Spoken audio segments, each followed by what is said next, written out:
the silver lining of social deviance in the midst of my uncertainties.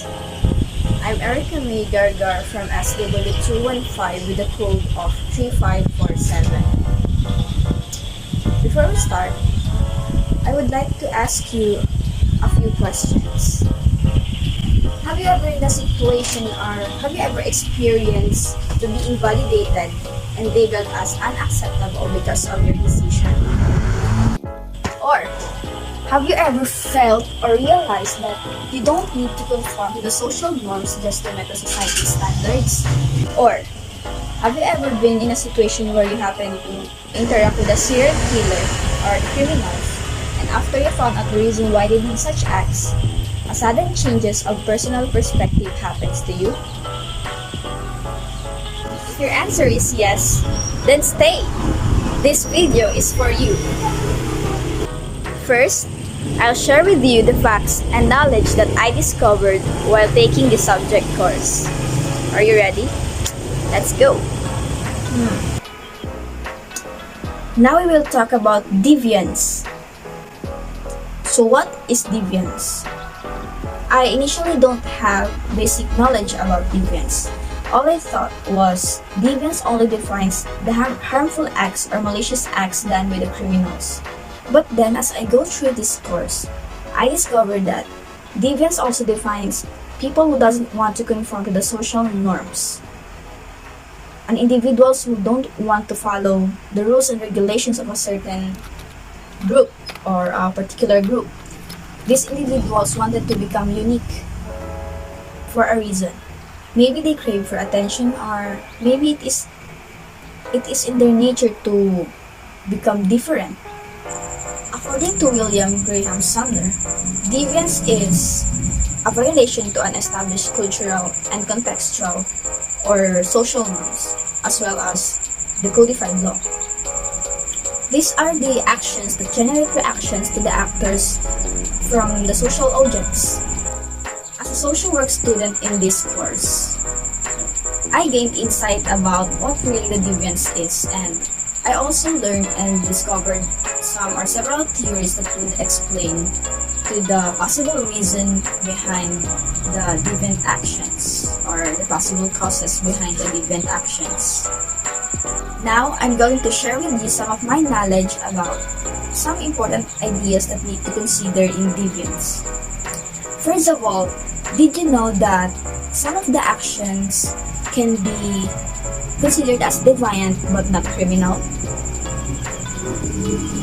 For example, you are part of a particular group of friends in your school, and your group agreed that you should eat lollipop during break time just to look cool or just to say that you are part of that particular group. But then you refuse to eat lollipop because you don't like it. In that sense, you became deviant, but then you're not criminal. It's just that you became deviant in a sense where you refuse to follow the rules or the regulations or the agreement in that particular group. But then you are not criminal. You're just deviant in a sense that you are different from the others. You are different from the other members of that particular group. Another essential idea that I discovered that we need to consider in deviance is the behavior or even the physical and mental conditions of the individual may possibly cause harm to other people, which is deviant in nature. Harm is deviant in nature. As far as I remember, in this course, we have covered about the different personality disorders, and it says that an individual who has this personality disorder are the ones who has the highest capacity of committing deviant acts. Just like an individual who diagnosed with paranoid personality disorder, they tend to attack others where they feel threatened. When they feel that they are not safe on that particular person, they tend to attack that person. And these individuals usually tend to protect themselves They are willing to hurt other people just to protect themselves. See, these individuals who diagnosed with personality disorder are the individuals that inevitably tends to commit deviant actions. Another important idea that I discovered in this lesson is anything that violates the religious concept or religious principles is also considered as deviant. And above all, an act that violates the codified law is also considered as deviant. I also remember that in deviance, there has 2 points of view, the objective deviance and the subjective deviance. Based on my own understanding, the objective deviance are deviant acts that violates the norms. These are acts that labeled as deviance because it violates the criminal law, and therefore the perpetrator must receive a punishment that is stipulated by law. On the other hand, the subjective deviance is a deviant act defined as deviation because of the social audience labeled that act as deviant. For example, wearing inappropriate clothes when you attend Eucharistic celebration or Mass in church.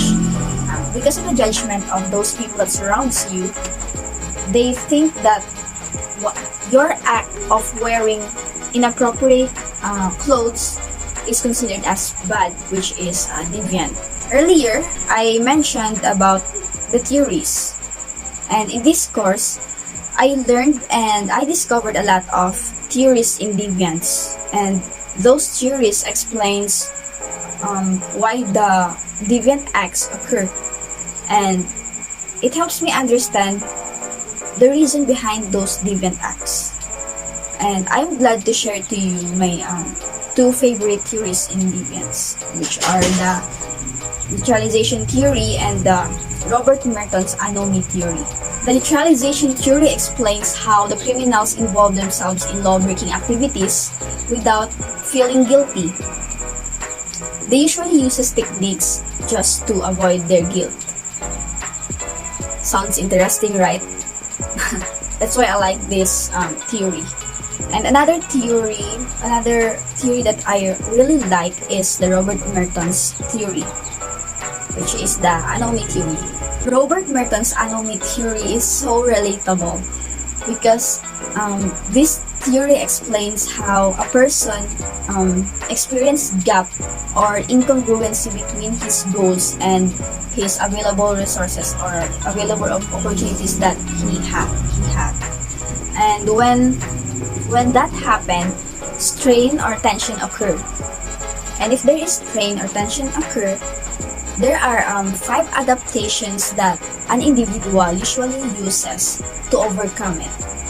And these are conformity, innovation, ritualism, withdrawal or retreat, and rebellion.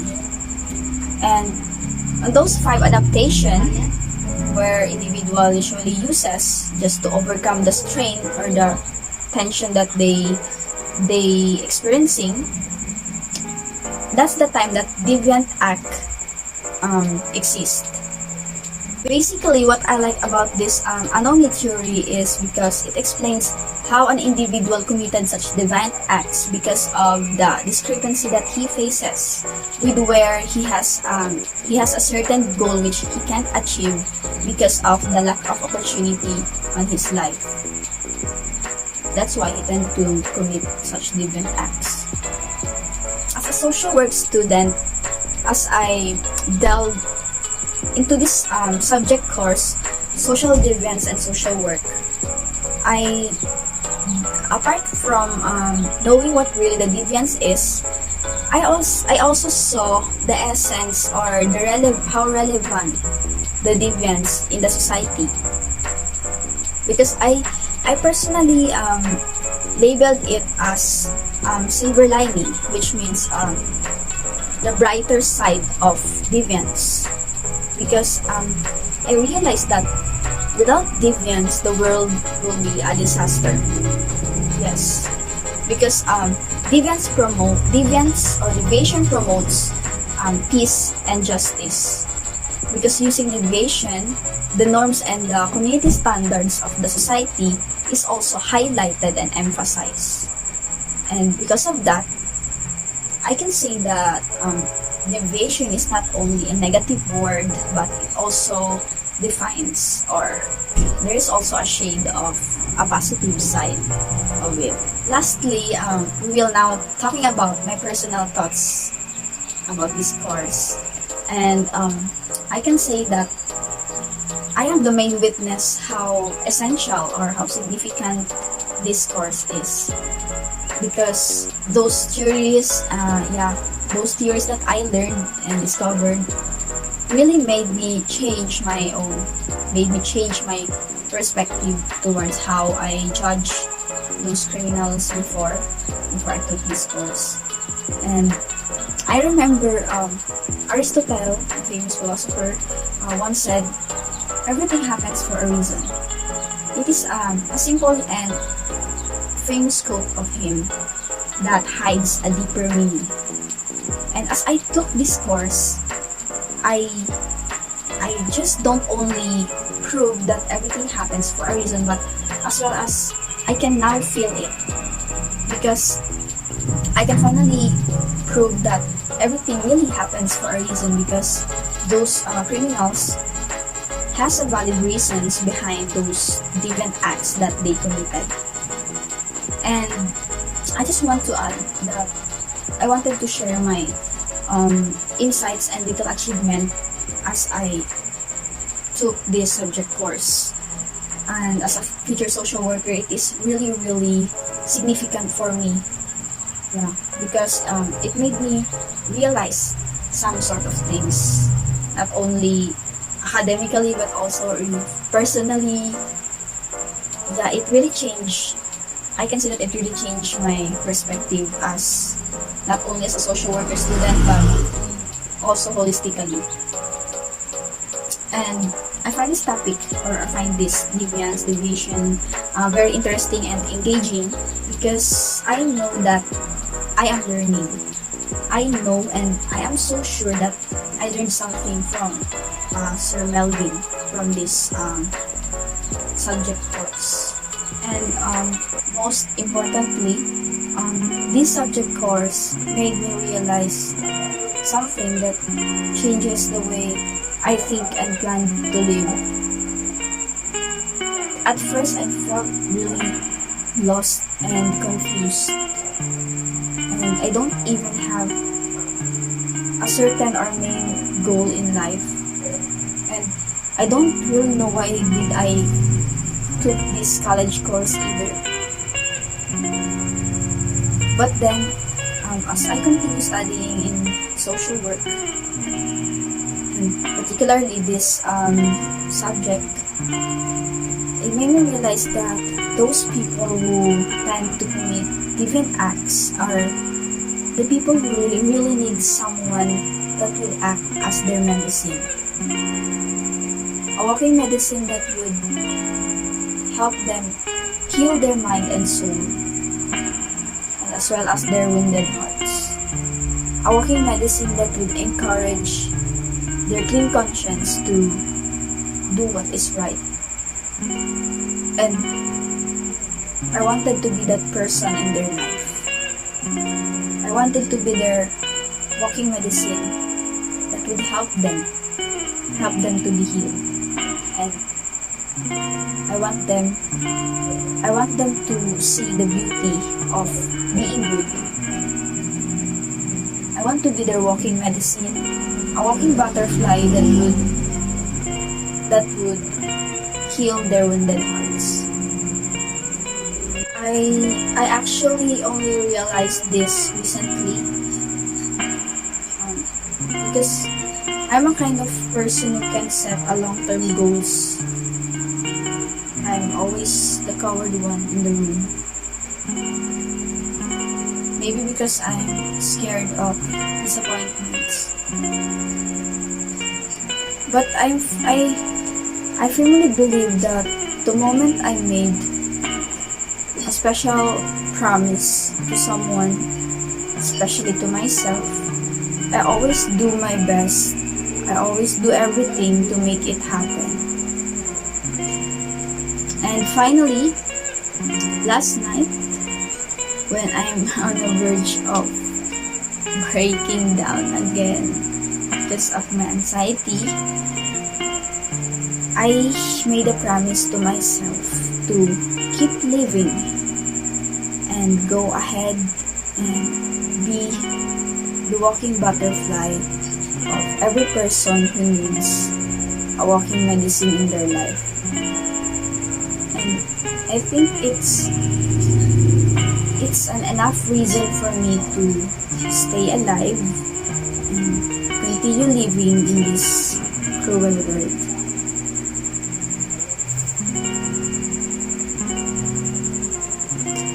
Once again, I'm Erica May Gargar from SW215 with the code of 3547, your future social worker. Thank you for watching.